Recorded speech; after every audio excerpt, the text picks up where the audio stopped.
வாவல் மீனுங்க, 1/2 கிலோ வாங்கிட்டு வந்திருக்கேன். அதில் கொஞ்சம் உப்பு போட்டுக்குவோம், கொஞ்சம் மஞ்சத்தூள் போட்டுக்கலாம். இது வந்து வாவல் மீன் வந்து பிள்ளை முள் இருக்குன்னு சாப்பிட மாட்டேங்கிறதுனால இப்படி கறி துண்டு மாதிரி சில்லி மாதிரி வெட்டியாச்சு. வெட்டி காணிச்சு இப்போ நல்லா கழுவிக்கலாம். கொஞ்சம் உப்பு கொஞ்சம் மஞ்சத்தூள் கொஞ்சம் போட்டிங்கன்னா கவிச்சி அடிக்காது. இந்த உப்பு போட்டோம்னா அதில் ஏதாவது முள் இது அதான் அந்த செதில் இது இருந்துச்சுன்னா போயிடும், இந்த வளவளப்பெல்லாம் போயிடும். இப்போ வந்து நல்லா கழுவிடலாம்.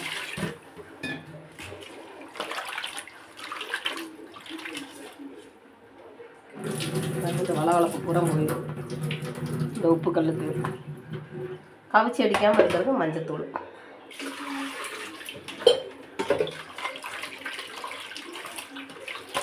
நல்லா கழுவிடுங்க. நல்லா நிறைய தண்ணி ஊற்றி நல்லா கழுவிட்டேங்க.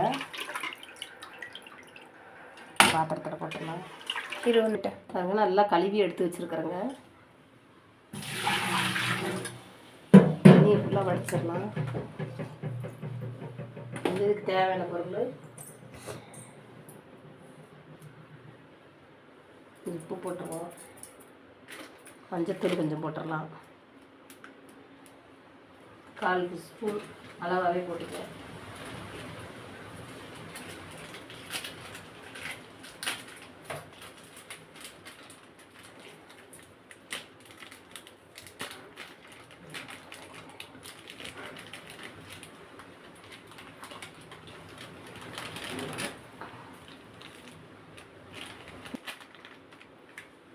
பாருங்க, இப்போ மீன் வறுவலுக்கு வந்து உப்பு போட்டேன், மஞ்சத்தூள் போட்டேன்.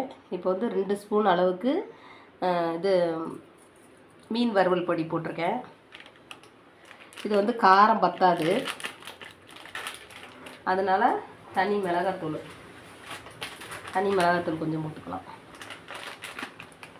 நிறைய போடாதீங்க, குழந்தைங்களுக்கு காரம் அடிக்கும். சும்மா கொஞ்சோண்டு 1/4 ஸ்பூன் போட்டால் போதும். இதையும் போட்டு இப்போ வந்து குழந்தைங்க வந்து முள் நிறையா இருக்குதுன்னு சொல்கிறாங்க, அதனால் சில்லி மாதிரி வெட்டி கொடுங்கன்னு சொன்னால் வாவல் மீன் வந்து இந்த பாருங்க சில்லி மாதிரி துண்டு துண்டாக வெட்டி கொடுத்துருக்காங்க. இதை வந்து நல்லா இது மாதிரி எல்லாம் போட்டு நல்லா பிசைஞ்சு 1/2 மணி நேரம் வச்சுருந்து குழந்தைங்களுக்கு எண்ணெயில் போட்டு வறுத்து கொடுத்தீங்கன்னா நல்லா பொடி முள் இல்லாமல் இருக்கும், சாப்பிடுவாங்க டேஸ்ட்டாக.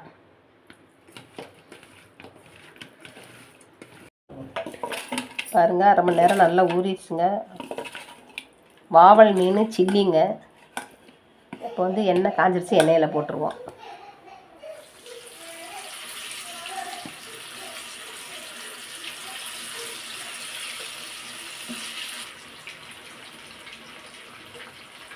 குழந்தைங்க வந்து இது மாதிரி சில்லி செஞ்சு கொடுத்தீங்கன்னா நல்லா விரும்பி சாப்பிடுவாங்க.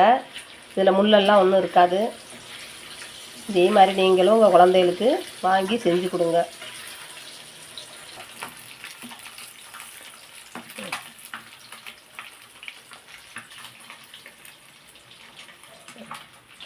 ஸ்டவ்வை ஆஃப் பண்ணிடலாம்.